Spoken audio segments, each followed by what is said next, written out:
You have been cutting carbs and you are wondering, how far do I have to go? Do I have to cut carbs to the level of being in ketosis to get the benefits of weight loss and health? That is what we are going to talk about in this video. So, is ketosis necessary? That's kind of the question, right? We get that question from time to time. So I think number one, we're going to talk about a lot of context today, and to go along with it, I think we need to define, what we're talking about. So, a low carb diet in the literature is considered from 125 grams down to about 50. The 125 is the top limit. And that's going to sound like a lot for a lot of you people who watch this, but that's what the literature says. Eating a low carb diet does a number of things. It obviously lowers your glucose. You're not getting that much glucose in, a lot less than like the standard diet, right? Hopefully you're eating better so that you're not getting a lot of processed kind of carbohydrates in there as well.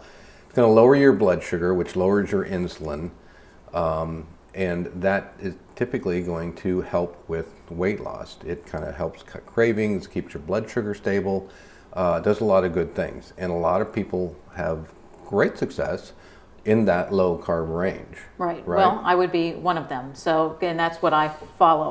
My carbohydrates come in probably around 80 grams per day. And so I enjoy that level. It gives me some variety. I'm able to have some berries and a bigger variety of vegetables and things like that. I don't have to be as strict, yet it's, makes it very easy to maintain my weight. Right, and you are maintaining. So you can Right. easily maintain where you need to be Right. with that, okay? So let's talk about what a ketogenic diet is. So that's taking that carb level down lower than the low carb level. So a ketogenic diet, if you read the literature again, is anything lower than 50 grams of carbohydrates a day. And some people probably need to be much lower than that. I know I've found myself that 30 grams a day is absolutely the upper limit, and typically I'm better off if I'm 20 grams or below, and getting into ketosis. So what does getting into ketosis means? So to be in ketosis, you have to have the presence of ketones in your blood. Ketones are a product of fat metabolization in the liver by the liver cells. They go through a process called beta oxidation, which produces ketones, and ketones can be used as an alternate source of fuel when you don't have enough glucose in your blood. Okay, so this is what's happening when you cut down those carbohydrates. You're not getting as much glucose. Your body has to find somewhere else it can run. So it's kind of just getting another fuel source in there. Well, so we can kind of bring the first context of weight loss, and is ketosis necessary for weight loss? The answer is that it depends on your metabolism. For me, and not just me in being in maintenance, but for a lot of people that we work with, a low carb diet is sufficient for weight loss. For you, no, you need to be in ketosis to be able to lose weight. Right. So it really depends on the individual and the metabolism and I mean, if you're metabolically challenged like I was for a lot of years, insulin resistant, pre-diabetic, metabolic syndrome, the whole mess, just a metabolic train wreck. I can't eat at your level of carbohydrate in a low carbohydrate diet without putting on weight at even 80 grams or 75 grams of carbs. So I have to be lower if I'm going to be losing weight. Now, the benefits of ketosis, I mean, it controls your cravings, your blood sugar, we talk about, stabilizing your blood sugar. Well, your blood sugar is like, my blood sugar runs really low when I'm running in ketosis. So I don't even have like little blips much. So it does work for losing weight. But you cannot just say that, I'm on a ketogenic diet. You need to measure ketones, right? Right. Yeah. And I do think that is something very important. If you're really going to jump into this for weight loss, and you want to see if you're in ketosis, you need to test. You can do that two ways easily at home. One is with urine strips, and it's a good way to start. It's a cheap way to start. You can pick up urine strips on Amazon. You can pick them up probably at your local grocery store or pharmacy. But they are very easy to use and just to detect if there are ketones in your system. Now, they will start to become less reliable as your body gets better at utilizing the ketones in your system. So at that point, if you're really involved, then it is good to get a blood glucose meter. This is the one we use, Precision Extra. So, very simple little, well, it's a finger prick to do it. But it's simple, but it hurts a little bit. It hurts.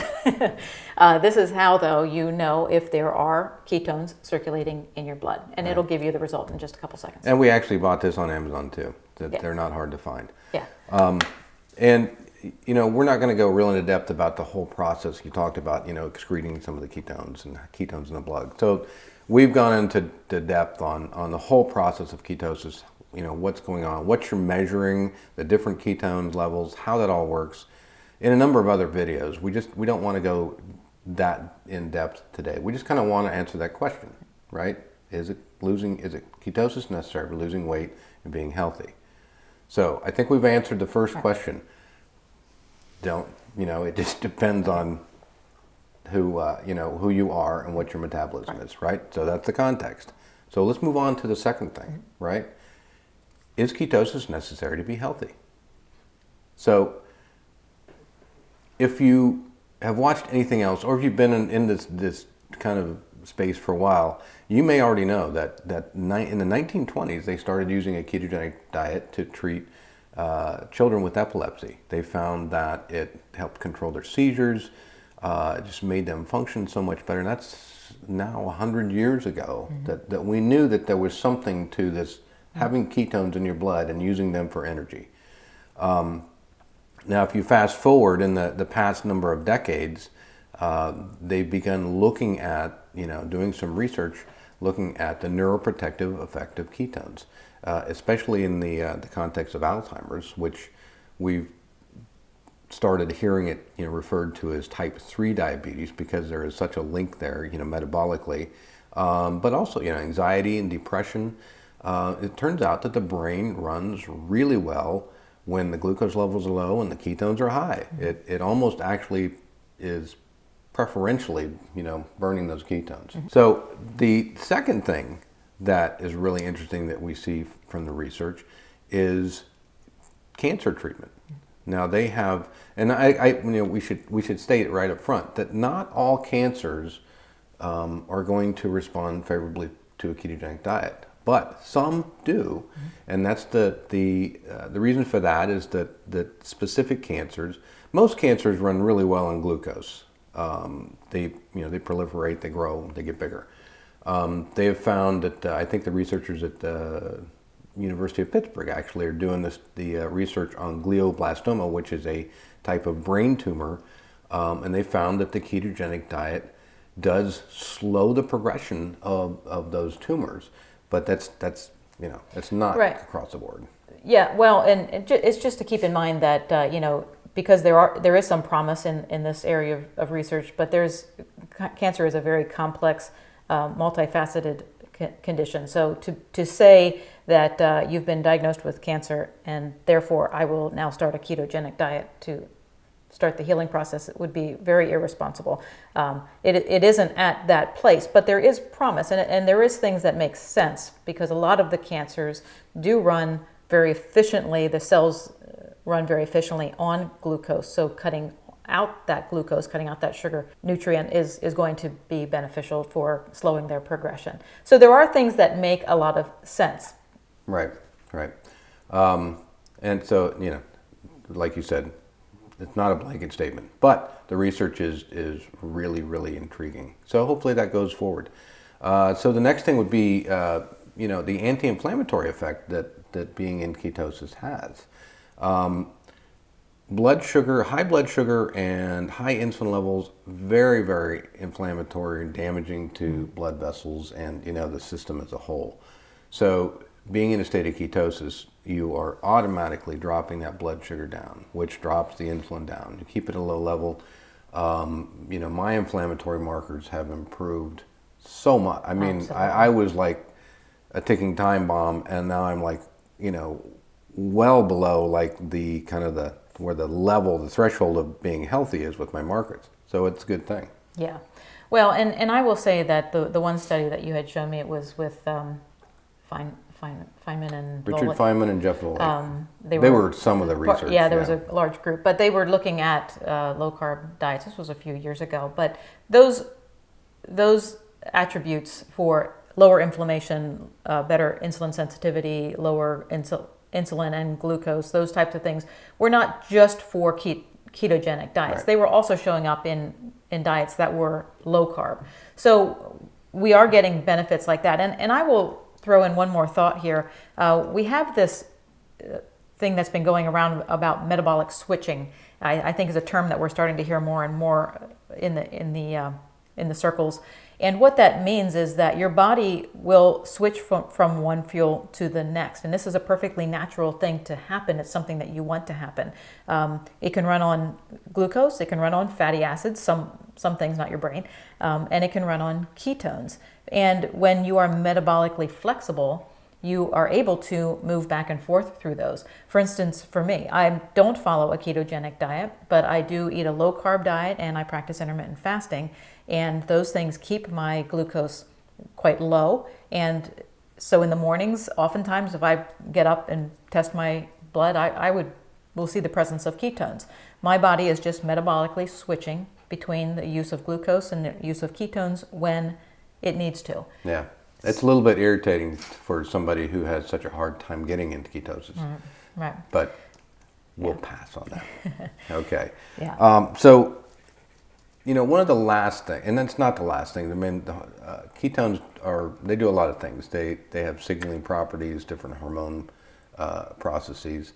But, a lot of the major research going on recently, when I say recently, probably within the last 10 years, focuses on metabolic disorders such as diabetes.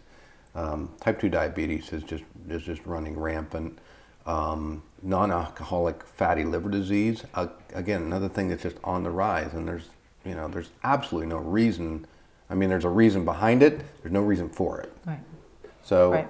High fructose corn syrups and sugars and things like that are naturally cut out of either a healthy low carb or a healthy ketogenic diet. Right. So, it's been found that the ketogenic diet does help those. And then this next study that we'll throw up here, the authors go through some of these things, how they've been able to kind of see a reversal, at least in the progression of these diseases. Some of these clinics are having some amazing responses with diabetes and type 2 diabetics, getting them off medication, get these things down. So I think that shows some real promise. The NAFLD, that's a big thing too. It's becoming, we're starting to see it in kids. So kind of getting off of those sugars and those processed carbohydrates and things. We really need to be focused on that. So again, health-wise, ketosis is really good, I think, for losing weight if you need to be that far, down the ladder of carbohydrate intake. But it does come with a lot of health benefits as well. Low carb has some of those benefits, or at least, you're going to be getting a portion of those benefits, I would think, at some point in that low carb range as well. So, again, everything's context. Typically what we recommend is that if you are interested in getting yourself started in this way, that you start with a low carb diet and then ratchet down your carbohydrates. For instance, when we start working with somebody, we typically start them at a 50-25-25 diet, which means that 25% of your calories are coming from carbohydrates. And then we ratchet down if need be. And I think that's a good way to just approach a low carb or ketogenic diet.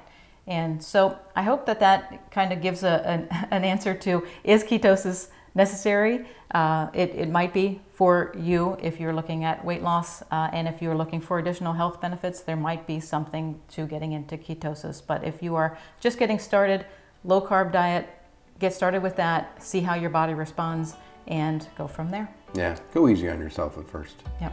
All right, hey, thanks so much for watching, and we hope this was helpful. And please click the subscribe button and the bell icon to let you know when we have another video out, and we'll see you then. See ya.